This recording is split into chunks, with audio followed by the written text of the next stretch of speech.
One more wonder to add to my pile. This one, I believe, gives me lots of diplomatic favour from suzerains, which is cool if I wasn't on like -20. Don't think it's really going to do much for me, this one. Slowly going through, nabbing new city-states. These are all really good. That's an extra bunch of production for all of my cities, which is fantastic. That'll do for now. Okay, good. Actually, my heroes. I can probably bring some heroes back. Beowulf can come back. Himiko could come back. You know what? I could bring them all back. Why am I not doing this? No one's entirely sure. Let's bring Beowulf back quickly. We can get him to go over to the new world and just be an absolute pain. Himiko, you can do exactly the same thing.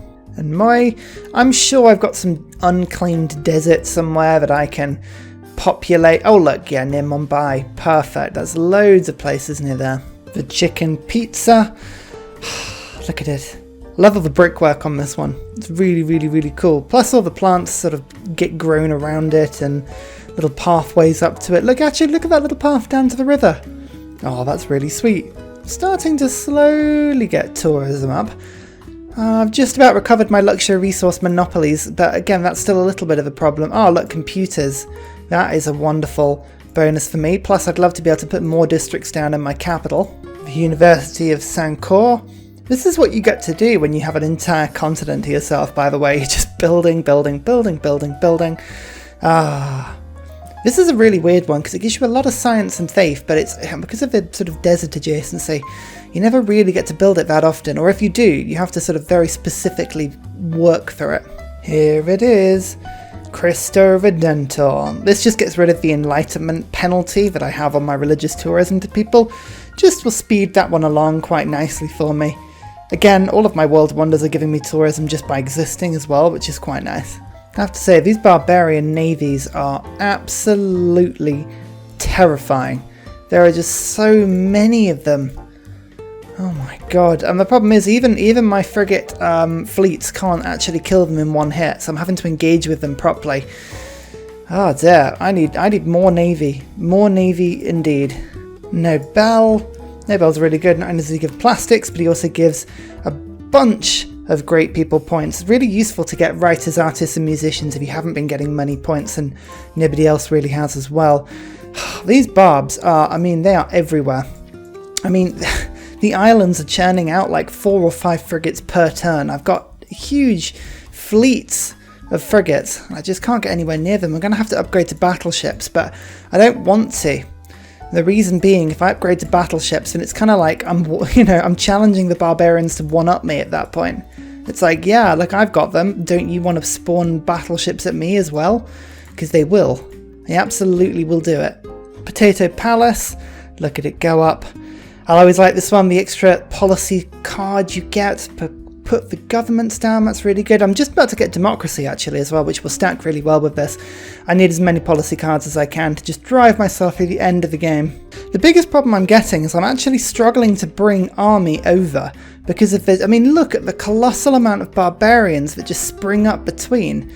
So I've got like vampires, I've got cores that are just doing their best to make their way over, and I got actually a settlement on their continent, so I can just sort of slide heroes across now a little bit easier, which is great. But yeah, real problem for me here. Real problem for me. Let's just attack and kill Newcastle. Shall I try and keep it? I think I shall. Rebellion in 4 turns.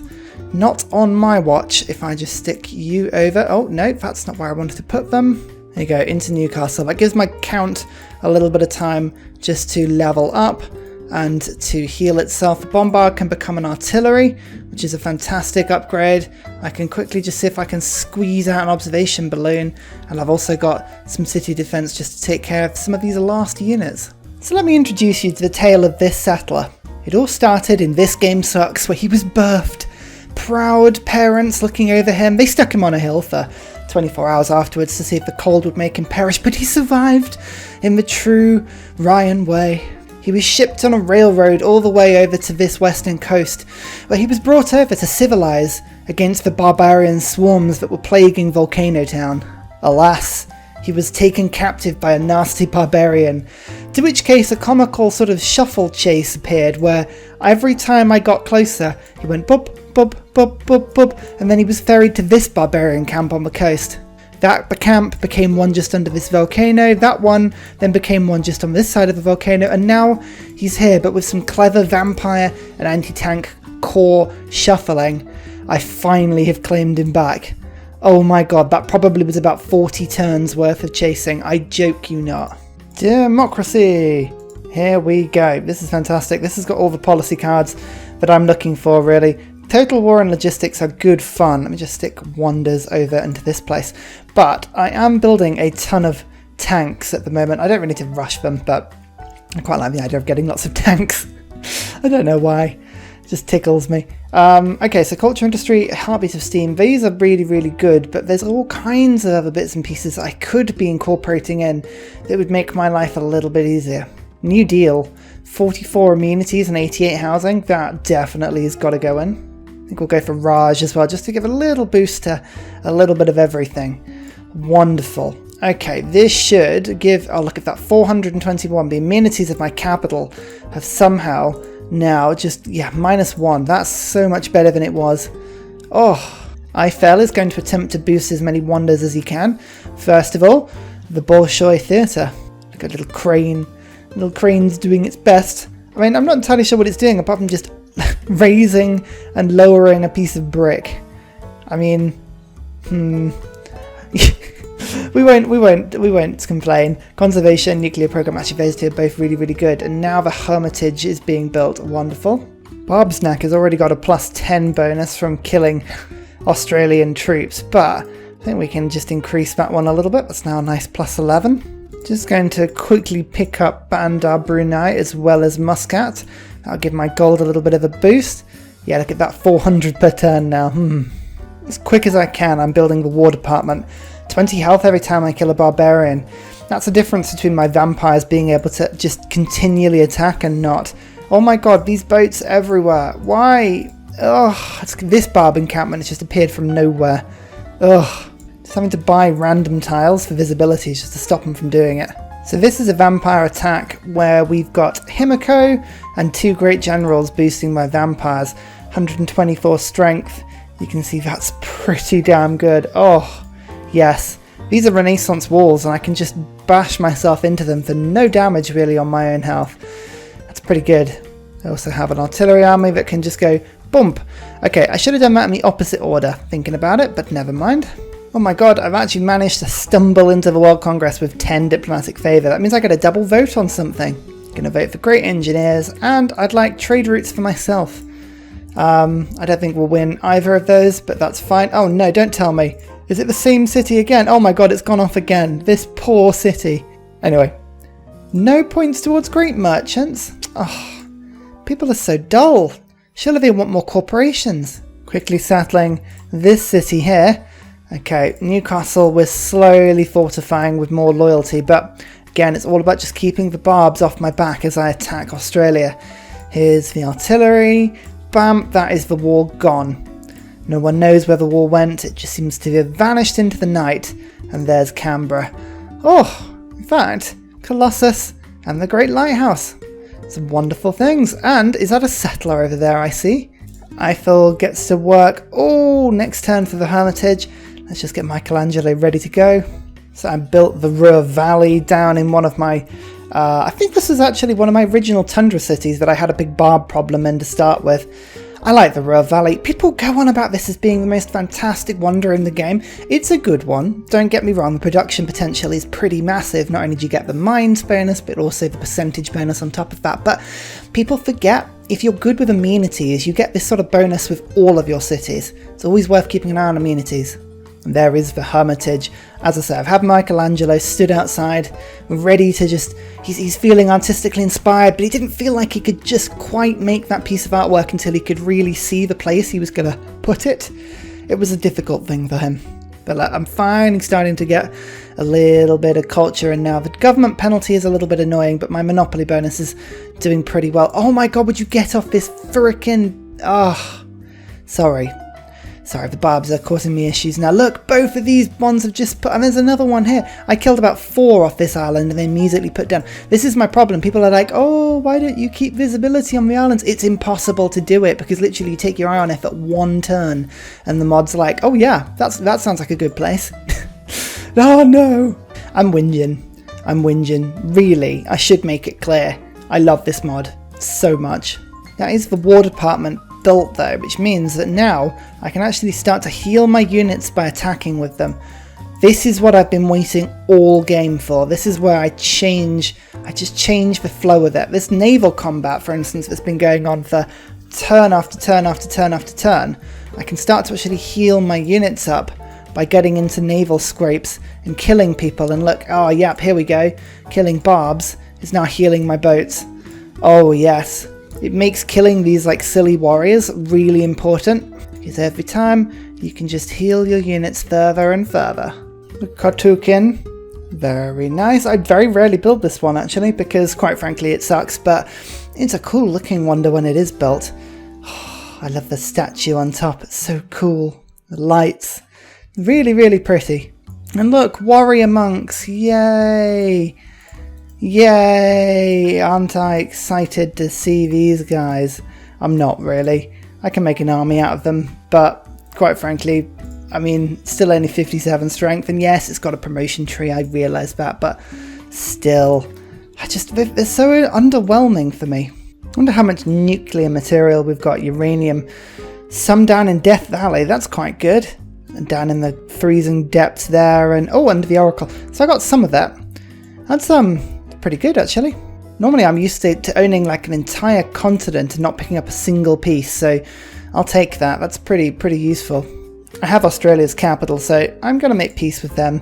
But, you know, taking all the money at the same time just helps my war weariness, which I do have a little bit of a problem with.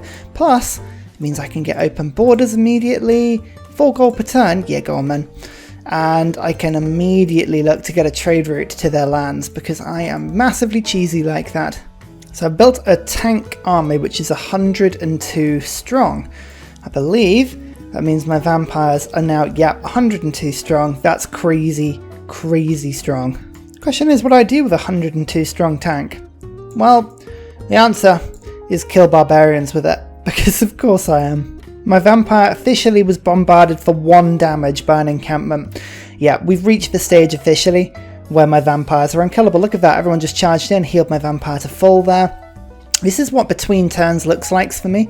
Just watching the watching the barbs just go about their business. They're just like attack, attack, attack, attack, attack, and you're like, yep, sure. You do you. You know, whatever gets you going, my friends. Just full strength units. How impressively does Mapushi's capital stand up to my artillery corps? Not well. Not well at all. Bam. Yeah, this is going to be pretty quick. Oh, actually, hang on, look at that. The count is just going to go bump and do all of that damage, even though there's a Renaissance wall up. That's intriguing. Okay, you know what we're going to do? I'm just going to hold fire just for a turn or two, because I really wanted to see what the map looked like. There is the Eiffel Tower. Again, all of these wonders, I kind of forget I'm building them. It's a weird construction. When you actually look at the Eiffel Tower out of context, it's so strange, but so distinctive. I love it. It's actually one of the rare games I've built it without actually boosting it with Eiffel as well. Normally he comes about the same sort of time and you use the 2 on the same thing, but not this time. Here we go, 5 turns till Earth satellites. Let's go and I just want to have a peek at the map. It won't be long until I win a tourism victory actually, looking at it. It's pretty nuts. I'm doing well on diplomatic. Religion, obviously I don't have a religion. Oh, I'd need to be careful of Latara actually. I've got enough cities that they could never ever hope to convert me, but it's always a funny one when it's like, oh, there's actually only 1 religion left in the game. Oh, never mind. I'll amuse myself by just nabbing other cities, I think. I can just take this in one go. Yep, 2 turns left, and all will be revealed. Oh, Tesla's really good. Now you can chuck industrial zones in from more than 6 tiles away. So this is essentially the distance. As long as an industrial zone is within this range, I'm getting its benefits. You can see 3 industrial zones up there, 1 there, and 1 there, all within range. This one, however, is out of range, as is this one up there. So those are the two that I need to upgrade. So off Tesla goes, and bump. And see how quickly I can take this city down. It has, I believe, ancient walls. So this siege tower should mean that my vampire... Oh yeah. Bump. I'm actually slightly disappointed that didn't just defeat the whole thing in one go. How rude. The city's trying to rebel from me. I disapprove of that. Get back in here. This city's mine as well. Lovely. Okay, those two cities I'm hoping should actually be able to behave a little bit better now that I've got both of them. Also, for everybody that complained that Vamp Station 2 wasn't on the coast, you happy now? Hey, global warming came to your rescue. This one was the second one. Okay, perfect. So once I spice this around a little bit, you will see that we are now up to 211 production, which is pretty good considering I'm losing 23 to amenities. And there is the Earth satellite. Okay, we're going to call the game here and finish it because I just wanted to have a look and see what the map was like. And oh, I mean, the first thing that is immediately apparent was the size of my continent, which I started over here, was all the way around. Egypt was over here, Dido was over there, India was over there. That's a huge continent, but if you look at that compared to the size of Australia's continent, I mean, it's tiny. Admittedly, that's more than enough space for two people. Actually, it wraps around quite a lot on this direction, so really the computer was sort of losing out, but mine was bigger. The islands were pretty cool, but we didn't really get to sort of see and use them that much. I really want to start filling the map up with more PCs, more AIs, because I feel like the maps are so underused a lot of the time. There's so much space available to them. This is after 5 stages of global warming, so there's a lot of these islands have disappeared, but I just feel like so much is lost because it's just the map isn't full. We might have to see if we can fill up the map a little bit. It might make it a little bit harder as well, knowing that the computer's just sort of everywhere. But yeah, this has been a really, really good fun game. I'm going to be replaying, not this map, another map with this mod as Scythia, because I believe with the twins and Scythia's ability, we could make some impressive vampires and also barbarian hordes. I think the two really match up together. But I know you guys don't really care, you just want to see the railroads I've been creating, and this is pretty cool. I've been connecting up all my cities to my capital, and you can see the railroad stretches right down to the south here. It goes through, I've connected up all of my new Dido holdings, I've connected up all of these Egyptian cities. I seem to have left out Thebes for some reason, but you know, we'll ignore that. There's always a bit of railroad missing, probably. You can see I'm still building up to connect these bits, and I've connected up into the jungle, right round up to Dido, and then I'm just about connecting up Egypt's land and I ran out of time. But look, I've got huge groups of military engineers. I think I've probably got about 12 scattered across the map. Basically, that's been all of my CO2, pretty much. I mean, actually I say that, I've got a lot being generated from power, but I'm doubling it by making railroad every turn. Oh, so much fun. And you know what, we are going to get a domination victory after all of this, after all was said and done. I say that, I think I've actually moved all my units too far away, so I can't actually do this. Oh no, I should be able to because Himiko's there and I've got a cavalry. Okay, we're going to end up doing it with cavalry rather than with our vampires, but you know what? That's fine. Actually, I'll just double check and see. Yeah, the count doesn't have anywhere near enough movement to get through. Never mind. In we go. And with this, the victory is ours. Look at the little mini-map. Oh, it looked amazing with all of those railways around. What ranking did we get? We did get Augustus Caesar. I felt like that one deserved that. Okay, we've got a horrible muddy green colour for our line, but you can see buildings constructed. I was just well on top. Captured cities well above 25. Founded, again, a similar sort of amount. So we did pretty good there. Lots of great people earned. Now this is going to be an intriguing thing. How much was the computer struggling? So science-wise, Dido had a really, really good game. And Egypt was struggling up to about turn 100, and then they took off. Australia was a little bit longer, but you can see they were only 100 science. Actually, only one AI broke 100 science. That is so difficult compared to what you normally see with the AI. The barbs are just brutal, absolutely brutal. Player culture is very similar. Nobody really gets above 50 or 60. That's why I was doing so well on tourists. I actually managed to get about 22, 23 wonders by the end of the game. I'm pretty impressed with that. And as you can see, this is how many religions were founded. Thank God. You really have to keep people in the game to get these monopolies. But I'm impressed again. We avoided a culture victory. I think that was pretty impressive. Not too bad at all.